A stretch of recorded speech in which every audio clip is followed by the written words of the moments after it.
আসসালামু আলাইকুম। নেক আমল করতে চান? কিছু আমল এমন আছে যেগুলো করতে খুব বেশি সময়ের প্রয়োজন হয় না, অনেক জ্ঞানের অধিকারীও হতে হয় না। কিছু এগুলোর ফজিলত অনেক বেশি, যেগুলো বান্দার আমলনামাকে ভারী করে।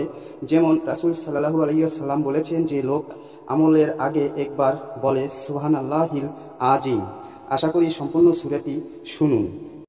ربنا تقبل منا إنك أنت السميع العليم